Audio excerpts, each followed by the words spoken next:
Welcome India that is Bharat IAS channel में आपका स्वागत है। आज हम डिस्कस करेंगे कुछ ऐसी ट्रिक्स जो यूपीएससी की प्रीलिम्स में आज तक अप्लाई होती आ रही हैं। 2022 के पीटी में भी अप्लाई हो गई और आने वाले कल में भी प्रीलिम्स में अप्लाई होने वाली हैं। तो बिना वेस्ट किए टाइम अब हम डायरेक्टली आ जाते हैं कुछ पॉलिटी क्वेश्चंस पे।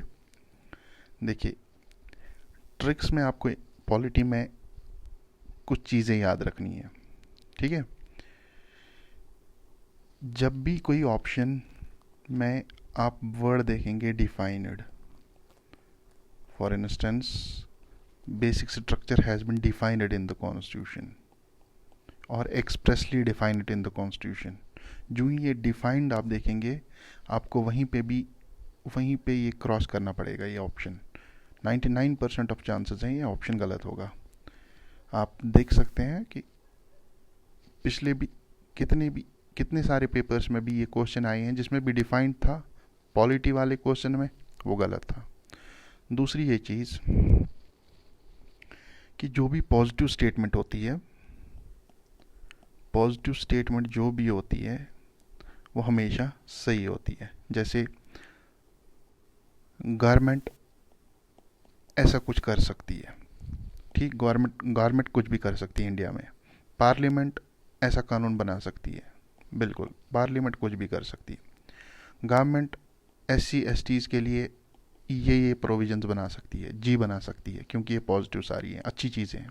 अच्छी चीज़ें सही होती हैं, क्योंकि यूपीएससी आपको समझना पड़ेगा ये भी कॉन्स्टिट्यूशनल बॉडी है, इन अ वे गवर्नमेंट का एक फेस है, तो गवर्नमेंट के खिलाफ नेगेटिव बातें तो करेगी नहीं यूपीएससी। तो आइए ये टेक्निक्स हम अप्लाई करते हैं पेपर में 2022 पीटी में। देखिए, क्वेश्चन यहाँ पे है, pursuant to the report of HN Sanyal committee. देखिए भाई, इतना तो कोई पढ़ता नहीं है, ठीक है। चले, आपने ये देखा होगा contempt of courts act 1971, newspaper में देखा होगा बार बार, या बेसिक से भी रीड किया होगा, मगर HN सनियाल कमेटी भाई मैंने तो नहीं देखा है, ठीक। तो यानी हमें इस बारे में पता नहीं है, डाउट में रखते हैं ऑप्शन, ठीक।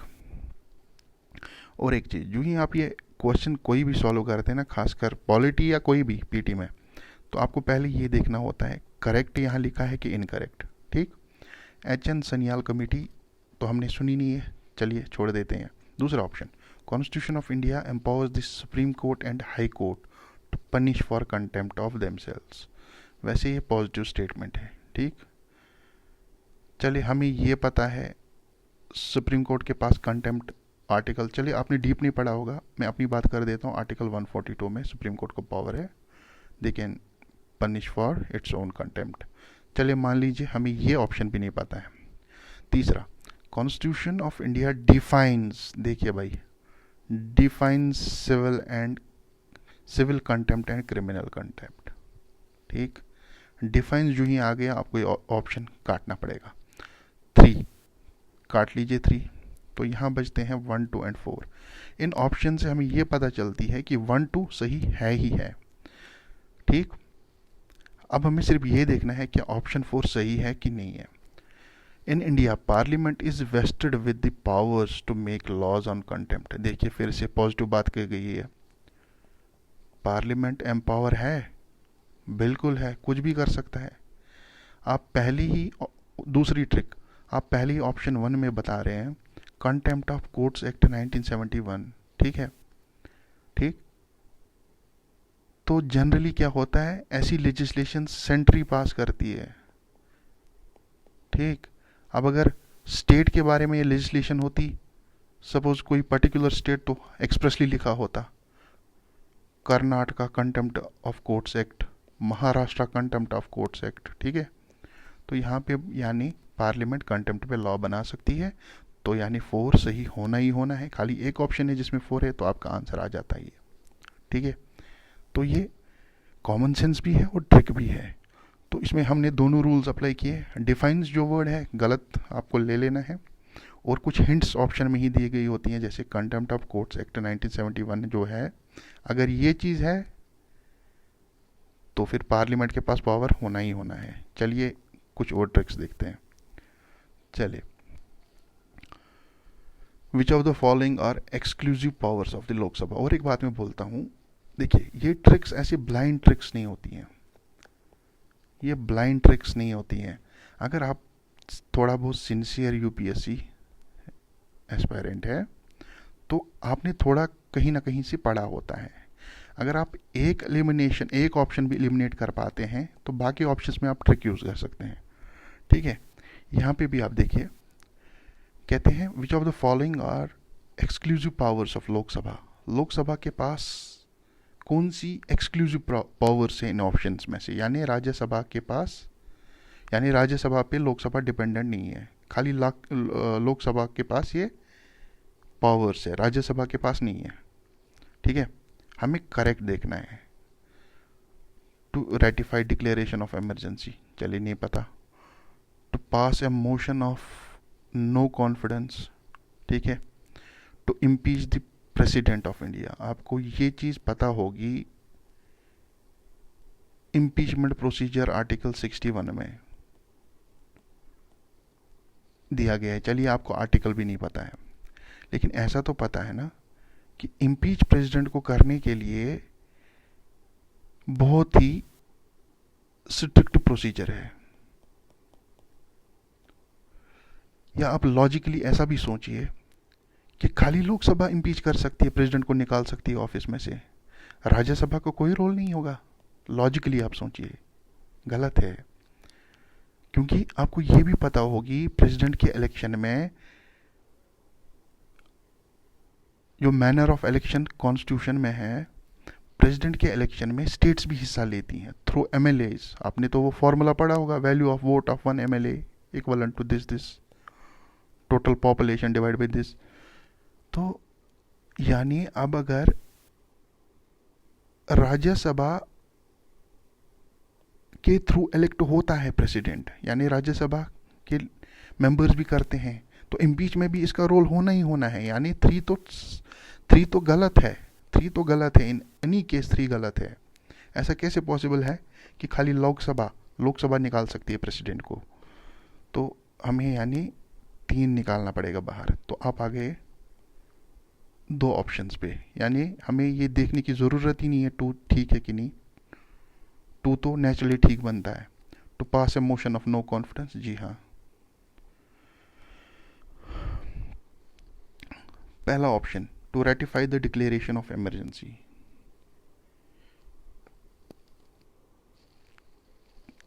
आप ऐसा सोचिए, लॉजिकली ये सोचिए कि इमरजेंसी लगाने के लिए अगर हम खाली लोकसभा के पास पावर रखेंगे, ये पावर कितना मिसयूज होगा। ठीक है, तो ये ऑप्शन गलत होना है। इमरजेंसी रेटिफाई करने का दोनों के पास होगा, लोकसभा भी और राज्यसभा भी। चलिए मान लीजिए आपको ये भी नहीं पता, आप ऐसे नहीं सोच पा रहे हैं, एटलीस्ट आप 50-50 पे आ गए। वैसे इसका सही जवाब है ओनली 2। चलिए और एक क्वेश्चन पे आ जाते हैं। स्टेटमेंट पढ़ने से पहले अब पढ़ा करें यहाँ पे करेक्ट लिखा है कि इनकरेक्ट। काफ़ी लोग जो क्वेश्चन जानते भी हैं लास्ट पे स्लीप मिस्टेक करते हैं, करेक्ट या इनकरेक्ट देखना भूल जाते हैं जल्दी में। तो क्वेश्चन पढ़ने से पहले यहाँ पे देखा करें आप करेक्ट है कि incorrect. Consider the following statements. Constitution of India classifies ministers into 4 ranks, cabinet minister, minister of state with independent, classifies, defines. फिर से आप देखिए, ये एग्जैजरेशन ऑफ स्टेटमेंट है, यानी कोई भी स्टेटमेंट जो एग्जैजरेटेड है या क्लासिफाइज कहता है, डिफाइंस कहता है, ये आपको गलत करना है। यानी आपने ऑप्शन 1 निकाल दिया, एटलीस्ट आप 50-50 पे आ गए। ठीक। Total number of ministers in the union government including PM shall not exceed 15%। ये तो एक कॉन्स्टिट्यूशनल अमेंडमेंट ही है, शायद 93rd। तो सिंसियर यूपीएससी एस्पिरेंट को तो ये पता होगी। चलिए, आपको नहीं भी पता है, एटलीस्ट 50-50 पे आ गए, यू कैन गो विद। वैसे सही जवाब है टू, टू ओनली। चलिए अब और एक क्वेश्चन देखते हैं रिट्स के बारे में। With reference to writs issued by courts in India, consider the following statements. कहते हैं mandamus will not lie against private organization unless it is entrusted with the public duty। ठीक है, चलिए नहीं पता है। mandamus will not lie against a company even though it may be a government company। मुझे पहले एक बात बताइए, अगर आपको ये थोड़ा कॉमन सेंस होगा, आर्टिकल 12 में स्टेट डिफाइन है, ठीक, माफ कीजिए इसमें पता नहीं क्या हो गया, ठीक, आर्टिकल 12 में मैंडामस, ये सॉरी, आर्टिकल 12 में स्टेट डिफाइन है। स्टेट क्या होती है? गवर्नमेंट, पार्लियामेंट वगैरह वगैरह, कोई भी ऑर्गेनाइजेशन जिसकी सब्सटेंशियल फंडिंग गवर्नमेंट के थ्रू हो, ठीक, इन नटशेल गवर्नमेंट इंस्टीट्यूशन, या उसको कहते हैं हम इंस्ट्रूमेंटेलिटी ऑफ गवर्नमेंट, यानी गवर्नमेंट अगर किसी इदारे या इंस्टीट्यूशन के फंड्स उठाती हो, majority of funds substantially finance करती हो। स्टेटमेंट 2 कहता है mandamus will not lie against A company even though it may be a government company. ऐसा पॉसिबल है कि कोई रिट ऐसी होगी जो गवर्नमेंट के खिलाफ नहीं होगी? आपके most of the fundamental rights तो गवर्नमेंट के खिलाफ ही, स्टेट के खिलाफ ही अवेलेबल है। इट मीन्स ये स्टेटमेंट आपको गलत करना ही करना मार्क है। अब अगर ये निकल गया तो यानी आपको पूरा क्वेश्चन पढ़ने की ज़रूरत नहीं है, आप डायरेक्टली आंसर पे आ जाते हैं। चलिए, तीसरा ऑप्शन पढ़ने की ज़रूरत ही नहीं है। वैसे तीसरा ऑप्शन कहता है any public minded person can be a petitioner to move the court obtain the writ of quo warranto, जो कि ठीक है, ठीक। तो यानी अब अगर आपको पता भी नहीं, सिर्फ एक कॉमन सेंस आप लगाएंगे कि फंडामेंटल राइट्स तो most of the fundamental rights state या गवर्नमेंट के खिलाफ अवेलेबल है। यहाँ पे आप बोल रहे हो mandamus will not lie against government company, ये तो गलत है। तो 2 आपने निकाल दिया, सिंपल। यानी कभी कभार आपके ऑप्शंस पूरे पता नहीं होती, अब अगर एक भी आपने निकाल दिया आपका आंसर आ जाता है, ठीक। चलिए और एक क्वेश्चन देखते हैं, कुछ और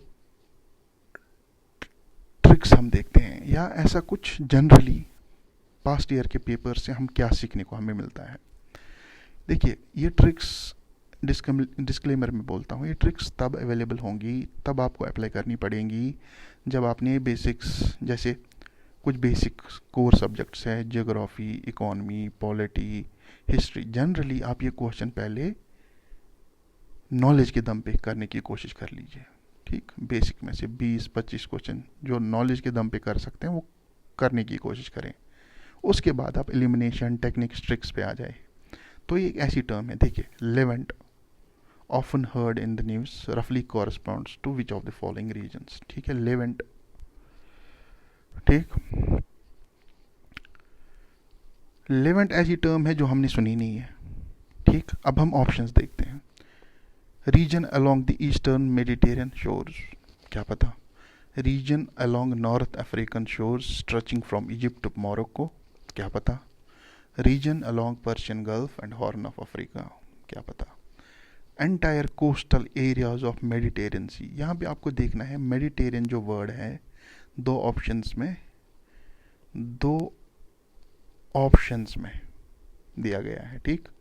तो यानी आपके 90% चांसेस है ए या डी में से आंसर होने वाला है, क्योंकि मेडिटेरियन 2 जगहों पे मेंशन है। जनरली हम एक्सपीरियंस से ये कहते हैं कि जब ऑप्शंस तो क्लोज होते हैं उन्हीं 2 में से एक जवाब होता है, ठीक।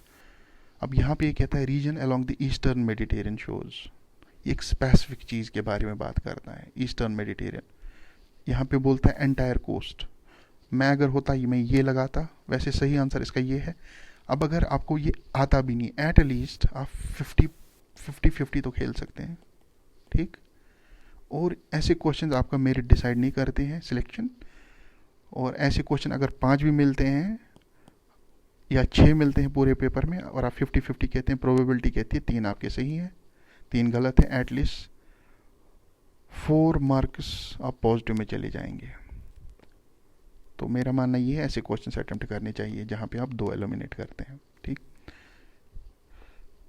अब और एक क्वेश्चन है, कंसिडर द फॉलोइंग कंट्रीज। ठीक, this which of the following have borders with Afghanistan. ठीक है, अफगानिस्तान पिछले 2 साल से करंट अफेयर में चल रहा है जब से तालिबान ने टेक ओवर किया है। तो जनरली यूपीएससी एस्पायरेंट को ये क्वेश्चन पता होनी चाहिए कि उसने देखा हुआ होना चाहिए कि अफगानिस्तान किस किस चीज़ के साथ बॉर्डर शेयर करता है। चलिए मान लीजिए हमें पता नहीं है, इसमें ट्रिक क्या हो सकती है, कैसे हम हैंडल करेंगे एग्ज़ाम में।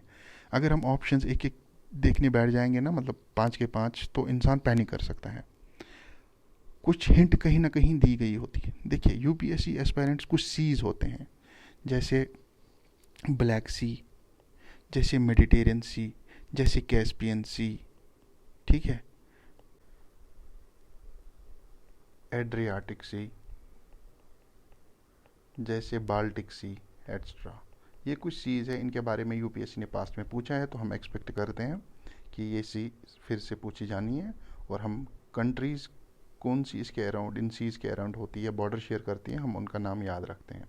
वैसे एक सी है कैस्पियन। कैस्पियन अगर हमें इतनी भी पता होगी कि अफ़गानिस्तान अगर यहाँ है, कैस्पियन सी यहाँ है, और अज़रबाईजान कैस्पियन के साथ बॉर्डर शेयर करती है, इसका मतलब अज़रबाईजान तो किसी भी एंगल से अफ़गानिस्तान के साथ बॉर्डर शेयर नहीं कर सकती है। तो अज़रबाईजान अगर हम जानते हैं कि नहीं हो सकता है, ये देखने के लिए हमारा डायरेक्टली आंसर आ जाता है। तो 1 हो नहीं सकता है, अज़रबाईजान हो नहीं सकता है, तो डायरेक्टली हम राइट आंसर पे आ जाते हैं। तो फिर ये ट्रिक्स इन इफ़ेक्टिव वे यूज़ होती हैं। इस लॉजिक भी, थोड़ा नॉलेज भी, और थोड़ा पेशेंस भी चाहिए एग्जामिनेशन हॉल में ये ट्रिक्स अप्लाई करने के लिए, जो कि आपको प्रैक्टिस से आ सकती हैं। तो thank you guys so much. आशा करता हूँ ये ट्रिक्स आने वाले दिनों में आपके लिए हेल्पफुल रहेंगी। इससे भी कई ज़्यादा अच्छी मैं ट्रिक्स आपके लिए ला सकता हूँ और शेयर कर सकता हूँ अपना विजडम आपके साथ। तो अगर आपको ये वीडियो पसंद आई तो लाइक कीजिए, शेयर कीजिए, सब्सक्राइब कीजिए, और कमेंट कीजिए कि क्या आप इसका पार्ट 2 देखना चाहते हैं।